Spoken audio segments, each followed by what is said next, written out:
Morning. We're so glad that you're here this morning as we take a little bit of time and look at a story from the Gospel of John. Now, this is a story that you may or may not have spent a lot of time with before because it's kind of a strange story. Now, before we jump in, I always think it's really important to kind of locate ourselves in the text, but also locate ourselves in kind of the historical part of what we're reading this morning. And so when we think about the Gospel of John, okay, so this is good. This is a good thing to remember anytime that you're working through the Gospel of John. You have to remember that John was the last gospel that was written of the four Gospels, okay? So just put it historically, John was written around the year 90, okay? So if Jesus died around 30, 33, we're talking about 60 years after Jesus has died that the Gospel of John is written. John is also written between 20 and 40 years after the other Gospels, okay? Mark was written before the temple fell in 70. Matthew and Luke were written after the temple fell, somewhere around 70.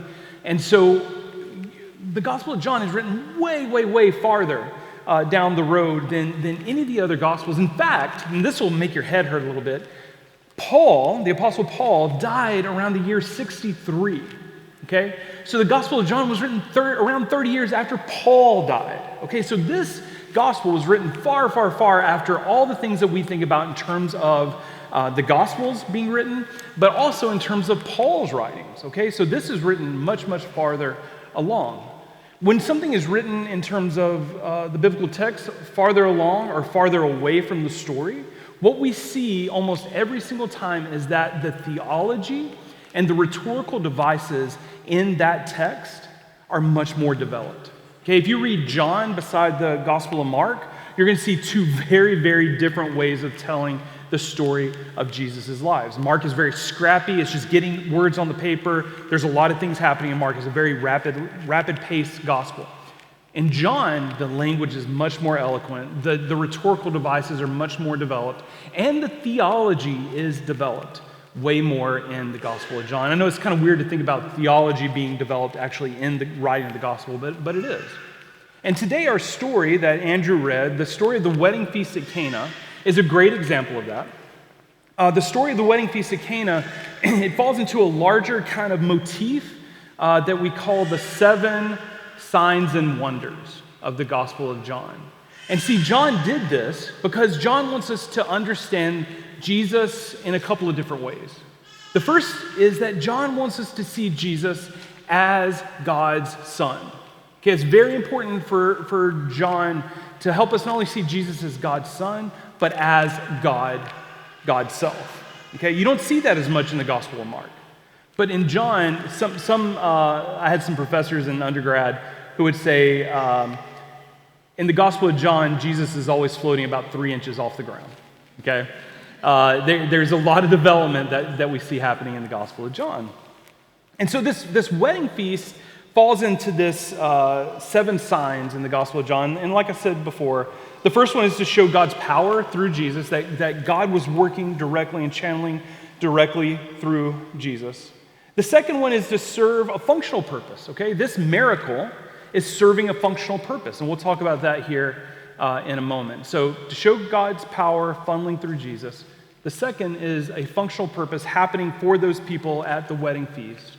But thirdly, and this is where we're going to spend our time this morning, is every biblical story, every miracle, everything that we see in the Bible is also there to show us the priorities and to give us a hint into the deeper life of the kingdom of God.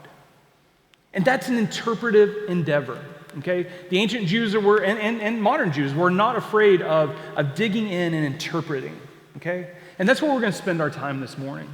Because if we read it on its surface, it can be very easy just to see this as a story of Jesus bailing out probably some friends because they didn't plan very well for their wedding, okay?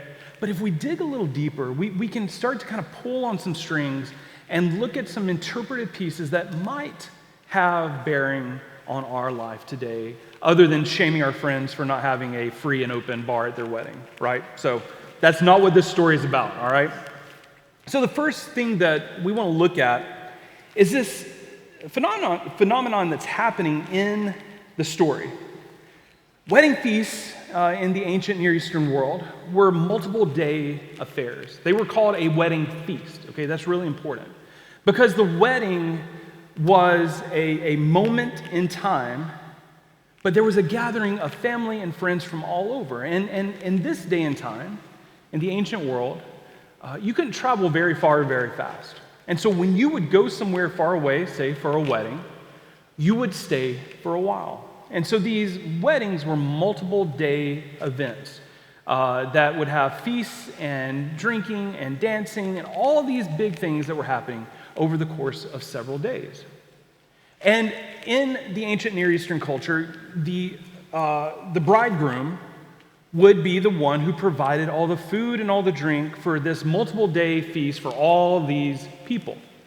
And it was a really embarrassing sign if you ran out of wine or food. Now, one of the ways to get over this, one of the ways to kind of compensate for this, is they would serve what they called the good stuff, right? The more potent wine up front, okay? You get everybody in, everybody'd come in, and you'd bring out the good stuff first. And the reason why is everybody would start drinking and eating and doing all the things, and before long, they wouldn't really taste the wine. They would just keep drinking it, right?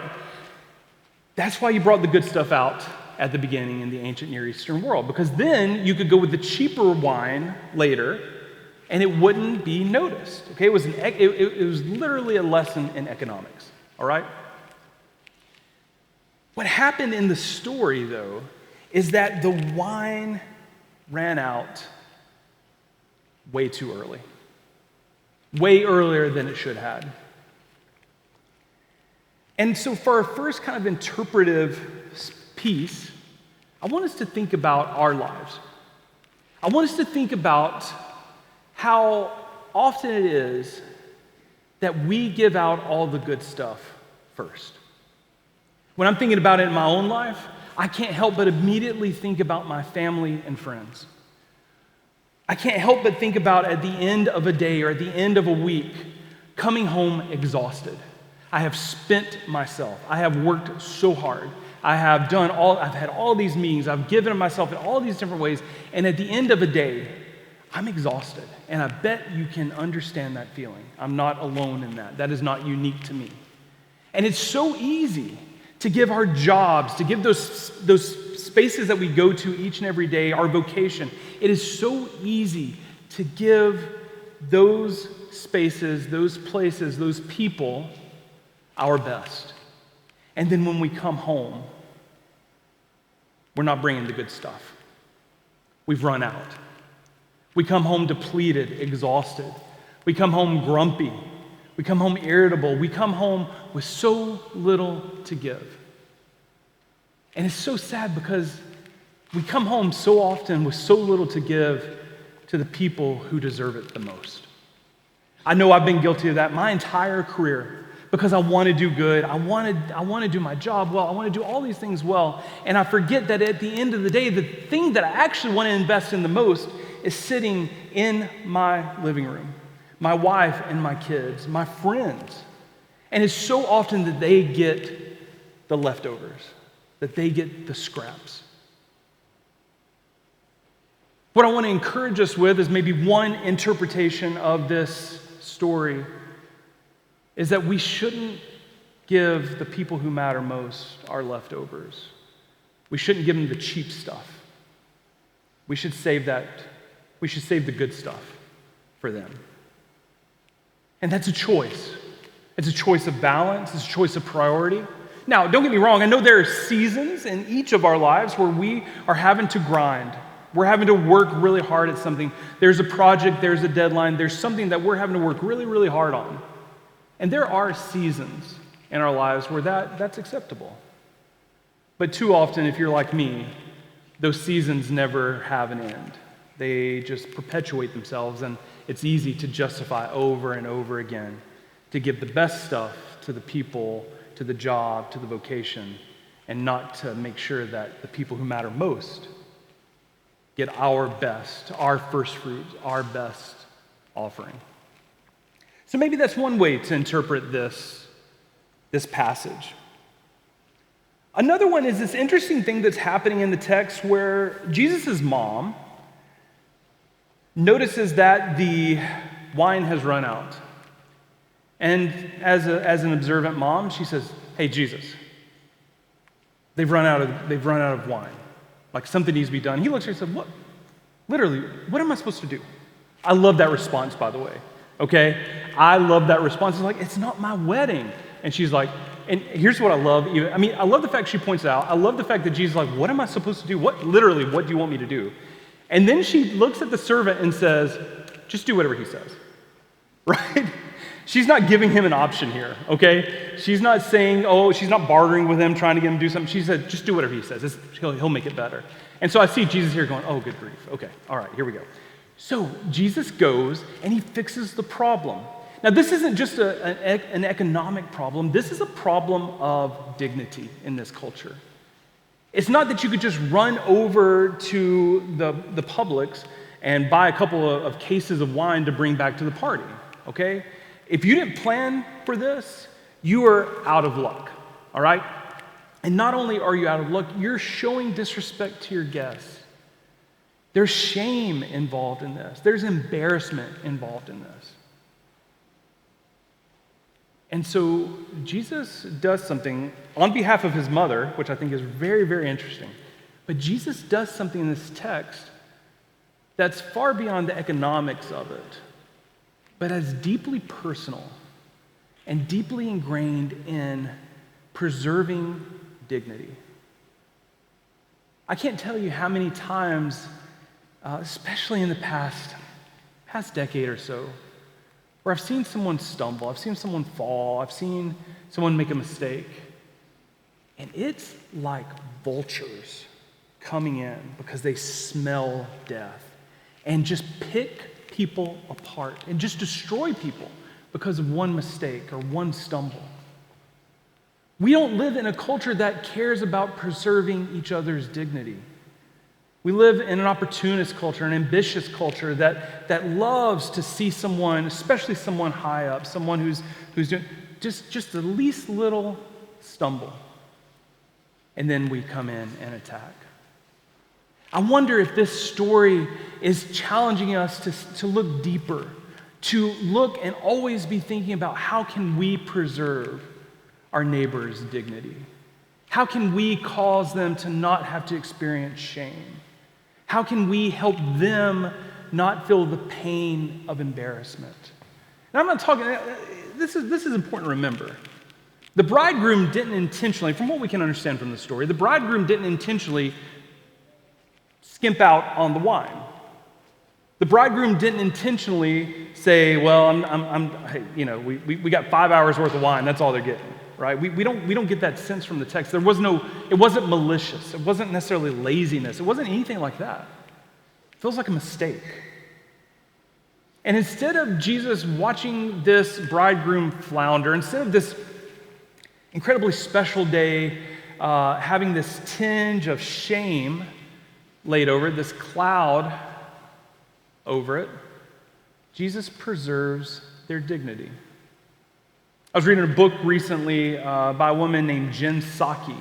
Jen Psaki worked in the press, the communications office during the Obama administration. She came back and was President Biden's press secretary at the beginning of his term. She served for about 2 years, I think. And she wrote this book as the press secretary for the president. She wrote this book called Say More. And if you enjoy politics, if you enjoy kind of insider politics stuff, it's a really wonderful read. I read it last month, and it's a really wonderful read. But she talks about this story where she was young, she was working on the early Obama administration. Actually, no, I'll take it back. She was working for Senator Kerry back in his, when he was running to be, one of his runs to be senator. And she sent an email that had been a correspondence between she and one of the other kind of chief political advisors, and they were kind of trash talking about the opponent, as one does, and they were going back and forth, and it was this whole string of emails. And she was wanting to forward one small piece of that email onto one person in the press corps.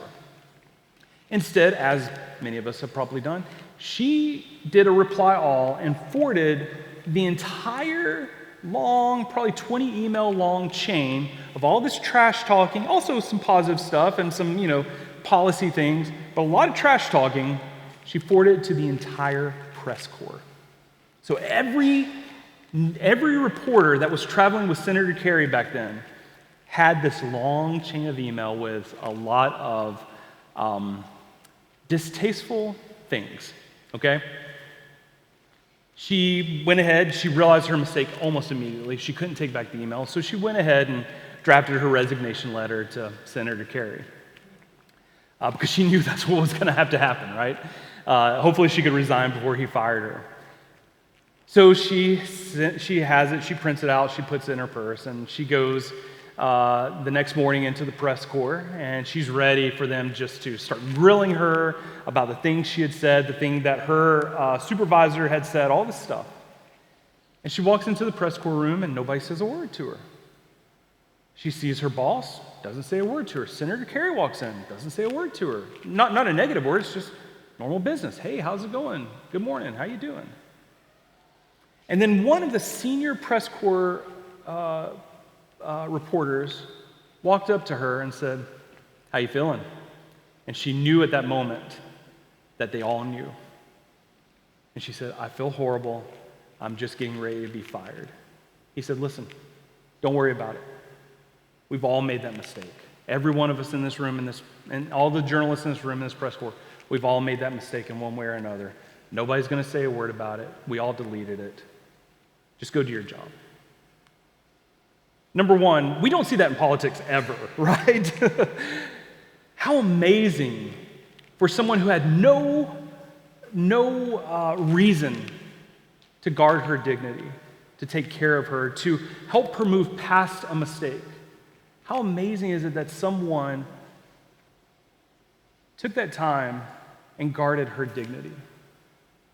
Maybe this story is about how we're called to guard each other's dignity, how we're supposed to take care of one another, how we're not supposed to be vultures who come in at the first smell of blood, but maybe healers who help hold one another, who live in this thing we call grace.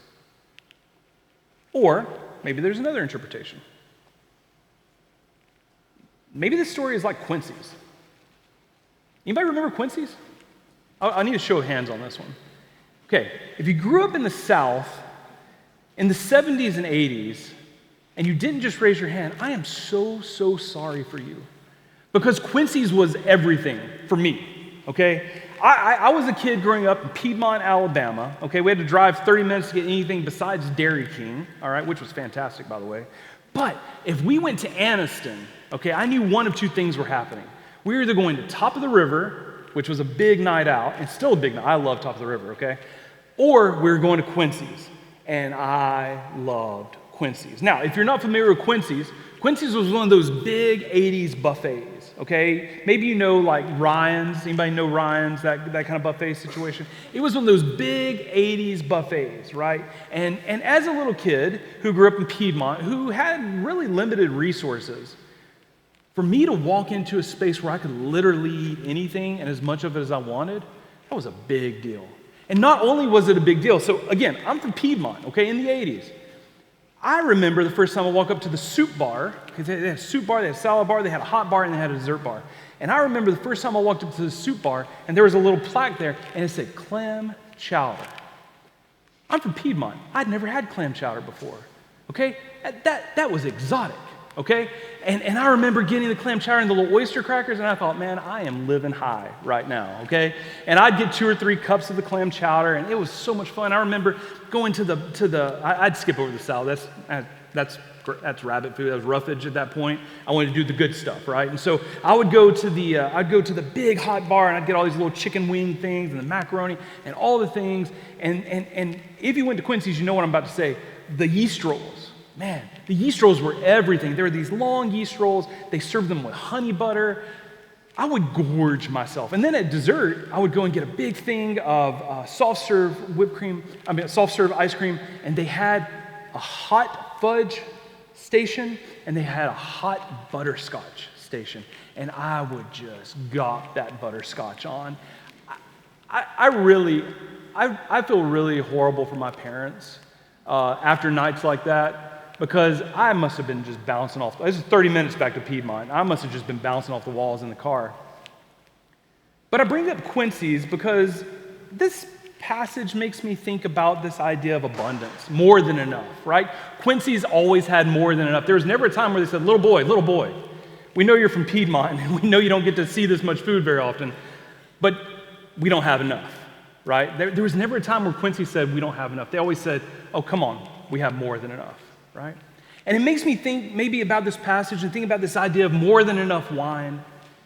Maybe more than enough is something that we should think about and remember that we do have more than enough. I'm not talking about financial resources and material things, but maybe think about virtues, things like grace, the ability to give grace, the ability to give love, the ability to take care of each other. These biblical virtues of grace and love and peacemaking, these things that Jesus calls us to and say that these should be priorities in our lives. Maybe if we took the stance of we have more than enough grace to give, we have more than enough hope to be able to give. These are things that are not in low quantity. These are not things that we have to scavenge for. These are things because of the inheritance that we have as people of faith. We have this beautiful, beautiful supply that is very hard to run out of. And so maybe we think about these virtues of grace and peace and love, sort of like the Quincy's buffet, and they're never going to turn away a little boy from Piedmont. They're always going to be enough for us to be able to give. Now, lastly, and I'll close with this.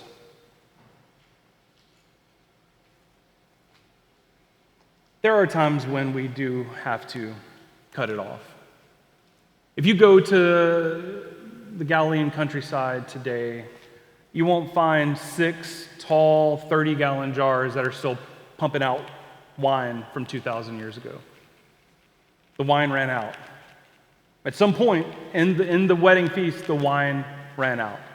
It wasn't an endless supply. And that's important for us to remember too.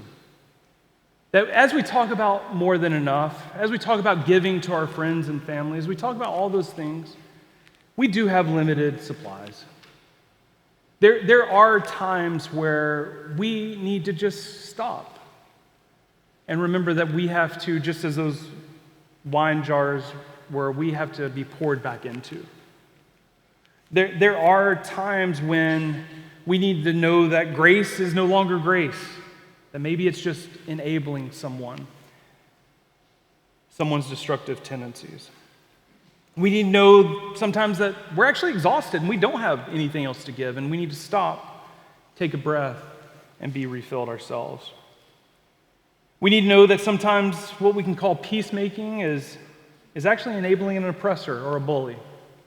And there's a time to make peace, and there's a time to make peace for those who are oppressed. Either way, it's important for us to know that while there is enough, we have limits too. So what I want to leave you with this morning is this. The beautiful sign from the Gospel of John gives us a wealth of possibilities that we can take. Whether it's making sure that we have enough to give to those who matter most to us, our friends, our family, or whether it's guarding each other's dignity, taking care of those who are hurting, who have made mistakes, who have stumbled. Or knowing that virtues like grace and peace and love have boundless qualities and quantities. Or maybe what we can take from this is learning to set healthy boundaries, knowing that while we have more than enough, our resources are not always unlimited.